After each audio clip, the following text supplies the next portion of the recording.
And what he told these students, that's captured on this audio, is that the United States and the UK do not have a special relationship. He said that the only country the United States has a special relationship with is Israel. And he says we should not use the term special relationship.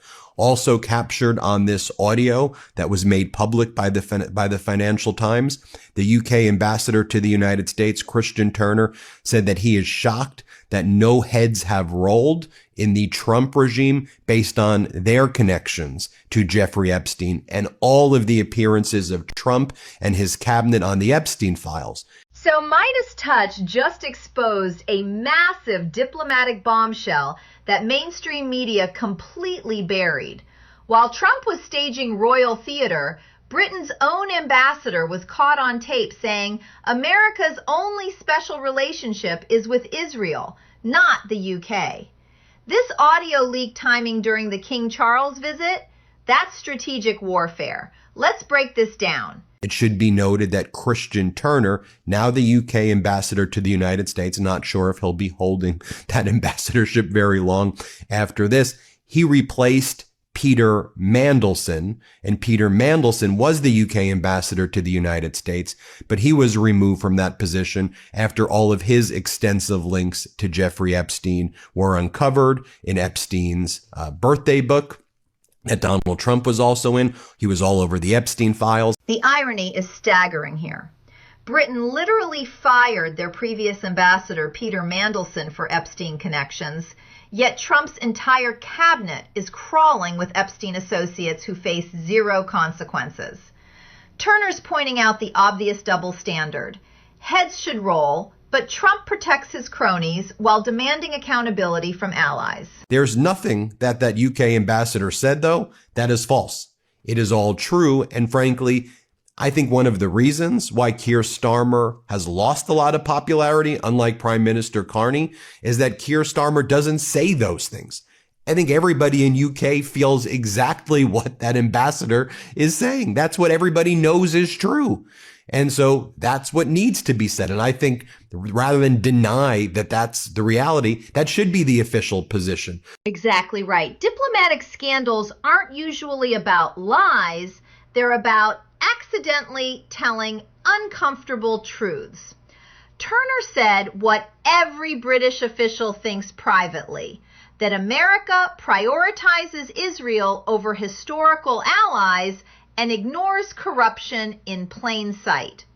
The controversy proves he hit the target. Iran has just informed us that they are in a state of collapse. They want us to open the Hormuz Strait as soon as possible as they try to figure out their leadership situation, which I believe they will be able to do. Thank you for your attention to this matter, Donald J. Trump. Completely made up and false. Iran did not contact Donald Trump and say, we're collapsing. We need to figure out our leadership structure, Donald Trump. Their leadership structure is figured out. They control the Strait of Hormuz. Donald Trump and his desperate regime are the ones thirsty for negotiations and keep lying about going to Islamabad or this place or that place, which has always been proven to be false. Iran has always stood on its non-negotiables, which Trump agreed to several weeks back at this point when the ceasefire started. In the first place, it's just more of Trump lying. And Trump's Iran lie serves a specific purpose: manipulating oil futures to keep gas prices artificially low through election season. He's literally committing securities fraud on Truth Social, while Iran controls the Strait of Hormuz and holds all the cards. These fabricated negotiation claims are market manipulation, plain and simple. There's a day of reckoning coming. Energy experts expect another spike at the pump. Trump's jawboning, aka market manipulation, is sending the wrong signals to oil producers by keeping crude prices artificially low. Energy experts say another oil price spike is coming, and it may be made worse by the president's social media posts. And it goes on to say how Trump has repeatedly spurred temporary dips in oil prices by claiming on Truth Social that the Iran war is near an end and that U.S. oil production would ensure sky-high prices would soon retreat. The jawboning has mostly worked, even as the global price of oil has crept up over $100 per barrel on the future markets. It is significantly less than the $140 per barrel spot price, or what it would take to buy a barrel today. Here's the key difference. Futures contracts trade at $100 per barrel based on Trump's lies. But spot prices, what you actually pay today, would be $140 without his market manipulation. When summer driving season hits and reality crashes into Trump's fiction, Americans will face brutal price shocks. He said that when summer driving season begins, there will be another gas price shock that hits people in the face. There is a day of reckoning coming, he said. It will be painful because I can tell you that the stock market is ignoring this. We're not ignoring this. So when it comes here to the United States, no one's going to be shocked who watches the MeidasTouch network. This expert nailed it. Wall Street analysts are ignoring obvious warning signs because Trump's social media posts create short-term market distortions. Independent media like this is doing the real journalism, connecting dots that financial networks won't touch because it threatens their advertisers and access. We also learned that the United Arab Emirates has quit OPEC. As the Iran war raises Gulf tensions, the UAE is the third largest oil producer in OPEC, behind Saudi Arabia and Iraq. Leaving the group is likely a precursor to it increasing oil production. So the UAE is out of OPEC. And also, we've now heard from the Thai foreign minister who says that Thailand is now approaching Russia and China for economic assistance after receiving no help from the United States, even though the country has been a U.S. treaty ally since 1954. These are seismic geopolitical shifts happening in real time. UAE leaving OPEC signals the oil cartel's collapse, while Thailand, a 70-year treaty ally, turning to China and Russia, shows America's global influence evaporating. Trump's isolationism is literally handing the world to our adversaries on a silver platter. As the Washington Post reports, the Trump administration has not offered any direct help to Thailand, a long-standing U.S. treaty ally, as it struggles with the wide-ranging economic damage from the American-Israeli war against Iran. Thailand's foreign minister is now telling the Washington Post. Abandoning Thailand after 7 decades of alliance is imperial suicide. Beijing and Moscow are swooping in to fill the vacuum Trump created by neglecting allies during crisis. This is exactly how great powers collapse, not through military defeat, but by alienating friends and empowering enemies. First, Donald Trump looked very sickly. That makeup that he applied to both of his hands to cover up those bruises, it was very apparent today. Donald Trump did the weird handshake with King Charles, which was very awkward. When Donald Trump wanted to do this performative inspection of our troops ceremony, Donald Trump didn't know where to stand and bumped into King Charles. I'll show you that in a moment. But the big bombshell this morning was a scoop from the Financial Times.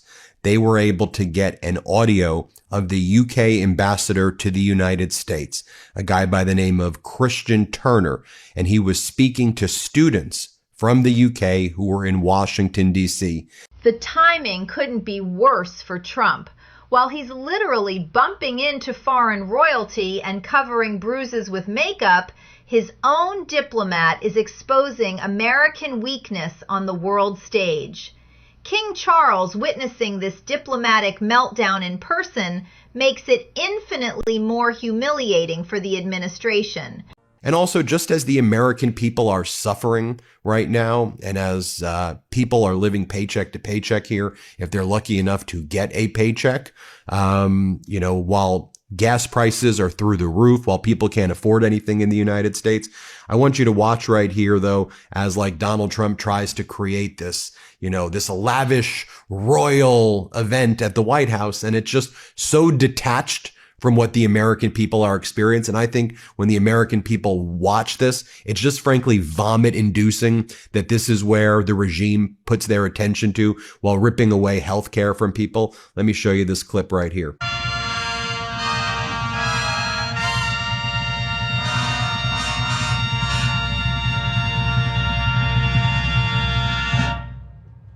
More embarrassing moments as well. This royal pageantry, while Americans suffer, is pure Marie Antoinette territory. Trump's throwing lavish ceremonies for foreign monarchs while gutting health care and ignoring economic pain. History shows us how out-of-touch rulers staging elaborate spectacles during public hardship typically end up. The parallels are chilling. And during the speech itself that Donald Trump gave, he said that his mother had a crush on King Charles. A very weird speech about like his physical attraction to King Charles. Trump's got like a really weird thing for King Charles, other than Donald Trump loves kings. Here, Donald Trump says that his mother was attracted to King Charles. Here, play this clip. Involved in a ceremony or anything, my mother would be glued to the television and she'd say, "Look, Donald, look how beautiful that is." She really did love the family, but I also remember her saying very clearly, "Charles, look, young Charles, he's so cute." My mother. My mother had a crush on Charles. Can you believe it? I just want to share with you how like corporate news is covering this thing for a second. Corporate media is covering this like entertainment while missing the real story. They're fawning over royal pomp instead of analyzing diplomatic collapse and Trump's authoritarian monarch worship.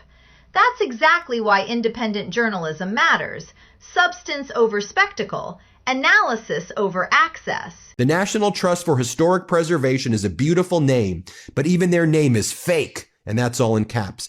Because when they add the words "in the United States" to the National Trust for Historic Preservation, it makes it sound like a governmental agency, which it is not. In fact, the United States refused to continue funding it in 2005 because they strongly disagreed with their mission and objectives. They are very bad for our country. They stop many projects that are worthy and hurt many others. In this case, they are trying to stop one that is vital to our national security and the safety of all presidents in the United States, both current and future, their families, staff, and cabinet members. They were asked by the United States military not to bring this suit because of the top secret nature of the important facility being built. They were shown detailed plans and assertions were wrong, and they are indefensible now. Like literally, it looks like Donald Trump wrote this thing himself. Trump literally wrote a federal court filing himself in all caps, like a Truth Social rant. This isn't just corruption. It's mental unfitness on display. Using DOJ lawyers for personal property disputes while writing legal documents like angry tweets shows complete breakdown of executive function and constitutional boundaries.